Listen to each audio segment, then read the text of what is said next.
Selamat datang di YouTube channel KHN Learning. Di video kali ini kita akan membahas tentang flowchart atau diagram alir. Flowchart adalah suatu diagram yang menggambarkan susunan logika suatu program. Simbol-simbol yang digunakan dalam membuat flowchart, yang pertama di sini ada simbol terminal sebagai awal dan akhir dari alir atau alur, kemudian input dan output, kemudian proses, kemudian simbol decision. Decision di sini fungsinya jika ada kondisi percabangan benar atau salah.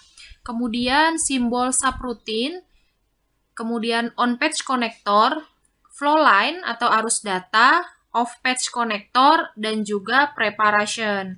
Off-page connector di sini ini adalah simbol yang menghubungkan jika satu gambar flowchart itu tidak muat dalam satu halaman. Misalkan satu gambar flowchart itu terdiri dari 2-3 halaman. Nah, sebagai konektornya, jadi kita menggunakan simbol off-page connector. Diagram alir program komputer. Pada dasarnya, suatu program komputer umumnya terdiri atas yang pertama pembacaan atau pemasukan data ke dalam komputer, melakukan komputasi atau perhitungan terhadap data tersebut, kemudian mengeluarkan, mencetak, atau menampilkan hasilnya. Flowchart terdiri dari 3 struktur. Yang pertama adalah struktur sequence atau struktur sederhana.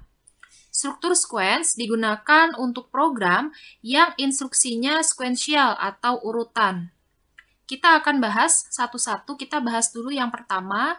Ini adalah contoh flowchart struktur sequence menghitung luas segitiga. Dimulai dari start, kemudian inputnya masukan alas dan juga masukan tinggi.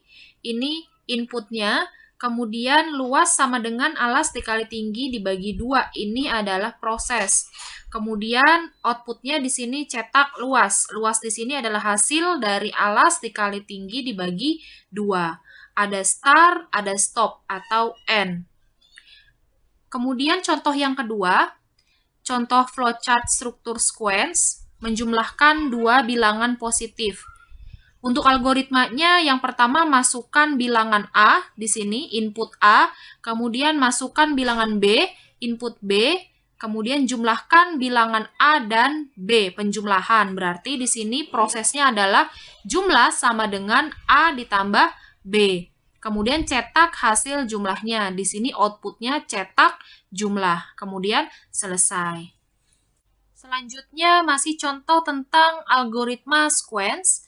Di sini ada 2 contoh, algoritma sequence 1 dan algoritma sequence 2. Kita bahas satu-satu. Yang pertama, algoritma sequence 1. Di sini ada deklarasi 2 variabel, A dan B, tipe datanya integer. Kemudian ada deskripsi A sama dengan 10, berarti nilai A, nilai awalnya adalah 10. Kemudian A sama dengan 2 dikali A, 2 dikali 10, berarti 20. Nilai A yang terbaru adalah 20. Kemudian variabel B diberi nilai, yaitu dari nilai variabel A. Nilai variabel A yang terbaru adalah 20. Berarti variabel B ketika dicetak akan menghasilkan nilai 20. Kemudian yang algoritma sequence 2, di sini kita lihat deskripsinya, sedikit berbeda langkah-langkahnya seperti algoritma sequence 1. A nilai awalnya adalah 10. Kemudian B diberi nilai dari variabel A. Nilai A adalah 10. Berarti di sini nilai B adalah 10. Kemudian di sini ada proses lagi. A sama dengan 2 dikali A. 2 dikali 10, 20. Berarti nilai A yang terbaru adalah 20. Tetapi ketika dicetak variabel B-nya tidak berubah, yaitu 10. Karena langkahnya itu lebih dulu memanggil variabel B daripada memproses variabel A yang terbaru. Jadi perbedaan urutan langkah pada sequence 1 dan sequence 2 itu akan menghasilkan output yang berbeda juga. Struktur yang kedua, struktur branching, digunakan untuk program yang menggunakan pemilihan atau penyeleksian kondisi. Untuk contohnya kita lihat contoh struktur branching.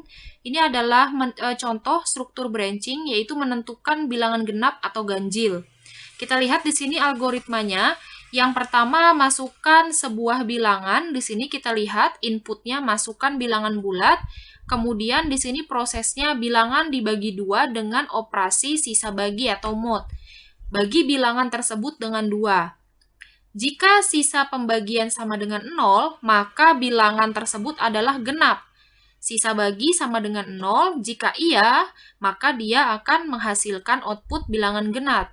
Tetapi jika sisa pembagiannya sama dengan 1 atau bukan 0, maka dia akan mencetak bilangan ganjil sesuai dengan outputnya dan sesuai juga dengan algoritmanya.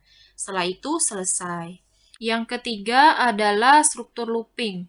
Struktur looping digunakan untuk program yang instruksinya akan dieksekusi berulang-ulang. Kita lihat contohnya, ini adalah contoh flowchart struktur looping atau perulangan. Dimulai dari start, kemudian di sini ada bill atau variabel bill, nilai awalnya adalah 1. Kemudian selanjutnya di sini ada decision. Bill kurang dari 10. Apakah nilai dari variabel bill itu kurang dari 10?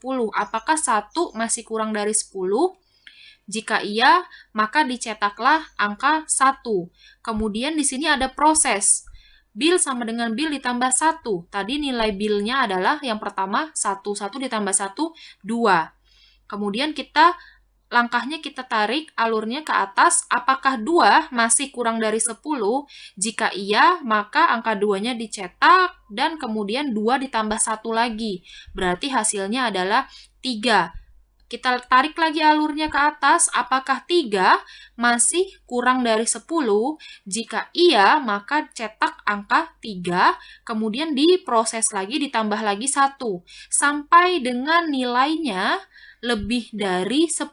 Jika sudah lebih dari 10 atau sama dengan 10, maka prosesnya atau alurnya dia akan berhenti. Sekian penjelasan saya mengenai diagram alir atau flowchart.